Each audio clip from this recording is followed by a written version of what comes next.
여기서 상담사는 이제 의사일 수도 있고 정말 심리 상담사일 수도 있고 간호사일 수도 있고 내 주변에 지인일 수도 있고 가족일 수도 있고 또 종교인일 수도 있습니다. 어쨌든 나의 문제를 상담해주는 상담사는 어떤 자질과 이 덕목을 갖춰야 되는지를 한번 알아볼 텐데요. 네, 여러분 안녕하십니까? 올리오 한의원입니다. 오늘은 술과 알코올 이야기 85번째 시간입니다. 중독 치료에서 상담사의 7가지 덕목이라는 제목으로 우리가 이야기를 해볼 텐데요. 여기서 상담사는 이제 의사일 수도 있고 정말 심리 상담사일 수도 있고 간호사일 수도 있고 내 주변에 지인일 수도 있고 가족일 수도 있고 또 종교인일 수도 있습니다. 어쨌든 나의 문제를 상담해주는 상담사는 어떤 자질과 이 덕목을 갖춰야 되는지를 한번 알아볼 텐데요. 뭐 여러 가지가 당연히 필요하겠죠. 근데 그 중에서 조금 더 중요한 내용들을 좀 7가지로 구분을 해봤습니다. 자, 첫 번째는 바로 사랑입니다. 사랑.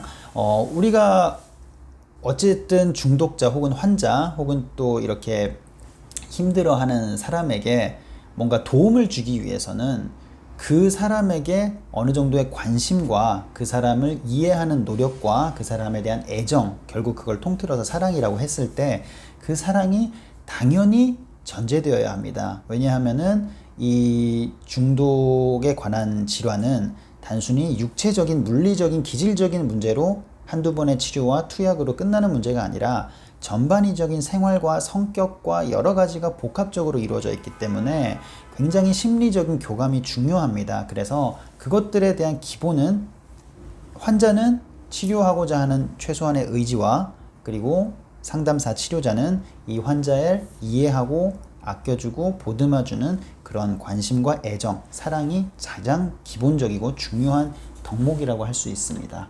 자, 그러면 두 번째는 첫 번째와 연관이 되는데요. 두 번째는 바로 절제입니다. 절제란 무엇이냐면 사랑이 너무 좋지만 그 사랑을 절제하거나 통제하지 못하면 환자도 환자지만 치료자, 상담사가 그 사랑을, 관심을 절제하지 못하면 도리어 오버하게 됩니다.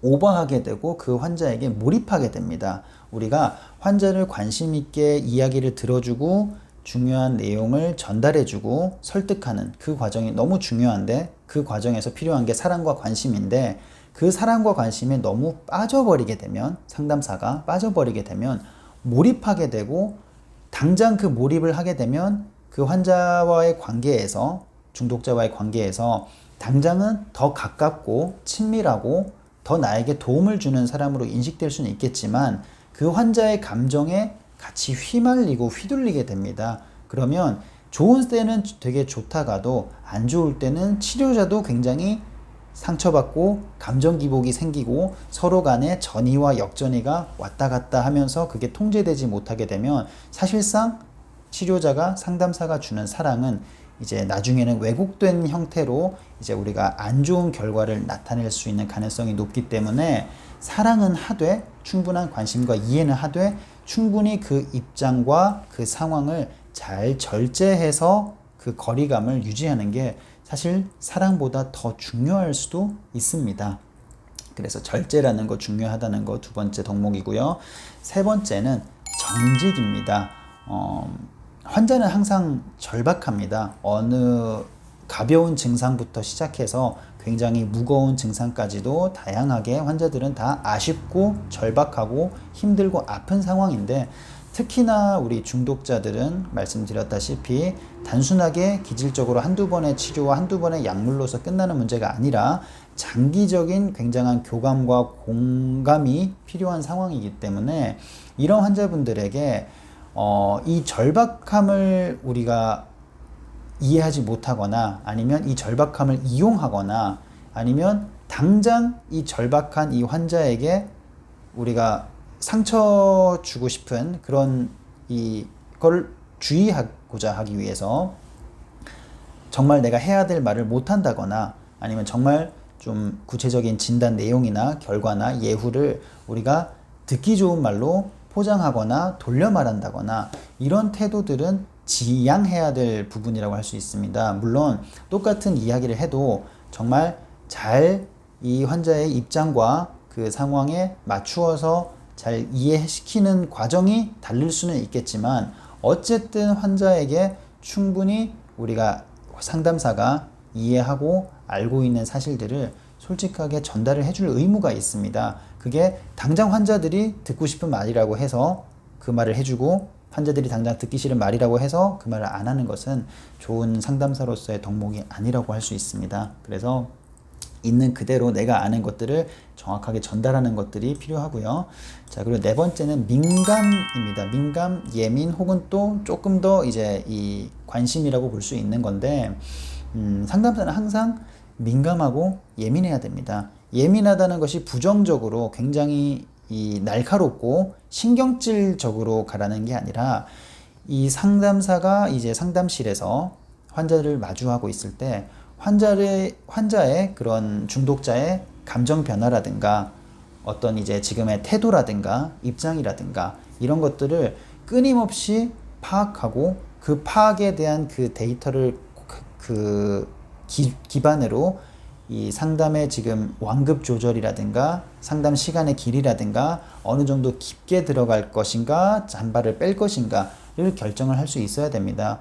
우리가 상담이라고 하는 것들이 어느 정도 매뉴얼은 있고 어느 정도 예후는 있고 전달해 줄 수 있는 것들이 어느 정도는 정해져 있지만 그 내용을 어떻게 언제 얼마나 전달할지는 정말 전적으로 상담사의 몫이고 역할이고 능력인 건데 그 얼마나 전달할지를 파악하는 판단하는 기준이 이 환자가 지금 얼마나 준비가 되어 있는지를 우리가 확인을 해야 됩니다. 그 준비되어 있는가를 어떻게 확인하냐면 우리가 이 사람 환자의 이 상황이나 표정이나 태도나 이런 거 집중도나 이런 것들을 보고 감정 상태나 그런 것들로 판단을 해야 되기 때문에 굉장히 민감해야 됩니다.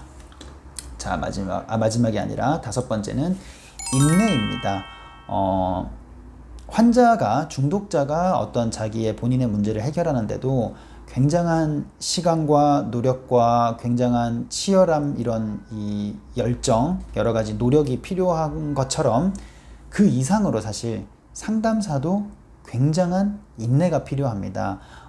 우리가 상담사 입장에서 흔히 이제 빠지는 오류나 이제 좀 상처받는 경우가 충분히 이야기를 해줬고 충분히 납득을 한 것 같고 충분히 이해를 한 것 같고 또 충분히 같이 서로 노력해 보자고 정말 긍정적인 결과로 좋은 상담을 마무리했는데도 다음날 또 술을 마신다거나 또 약속을 어긴다거나 또 약속한 시일에 내원하지 않는다거나 도리어 더 심하게는 연락조차도 되지 않는 그런 환자들이 이제 종종 있습니다. 종종 계신데 그런 상황에서 우리가 그 환자들을 끝까지 좋은 결과가 나타날 때까지 지켜주고 기다려주고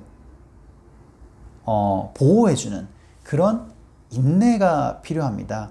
그래서 어찌 보면 환자보다 더 훨씬 더 인내심이 커야만이 그 환자가 이제 많은 시행착오를 겪고 감정 기복을 겪고 여러 가지 실패와 성공을 거듭하다가 결국 안정감을 찾아가는 과정일 수 있습니다. 그래서 상담사는 정말로 끈기와 인내가 잘 뒷받침되어야 한다는 거 잊지 마셔야 될 것 같고요.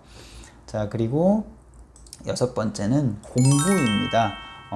상담 능력과 치료 능력에는 사실 끝은 없습니다. 만약 끝이 있다면 어떤 치료를 받거나 어떤 상담을 하거나 누구 상담사에게 가면 모든 사람이 치료가 되는 그런 이상적인 상황이 생긴다면 뭐 공부에도 끝이 있을 수 있겠지만 사실 그런 경우는 없습니다. 아무리 유명한 상담사라고 해도 절대 치료하지 못하는 그런 경우가 있을 수도 있고 또 그런 케이스가 다른 상담사에 갔을 때는 또 좋은 치료 결과를 나타낼 수도 있기 때문에 상담사는 끊임없이 연구하고 공부하고 또 이 최신 지견들 같은 경우도 우리가 계속 바뀝니다. 예전에는 이렇게 하는 것들이 기본 매뉴얼이고 옳다고 생각했던 치료 방침들이 나중에는 다른 모습, 적당히 수정된 모습으로 바뀔 수도 있지만 완전히 정반대의 모습으로 바뀔 수도 있기 때문에 이제 상담사와 치료자는 항상 그 가능성을 염두에 두고 항상 최선을 위해서 공부하고 임상적으로 경험하고 한 사람의 또 다른 케이스라도 더 보고 더 좋은 그 상담을 해줄 수 있도록 노력하는 자세가 정말 중요합니다. 어찌 보면 공부와 더불어서 겸손이라고 할 수 있을 것 같아요.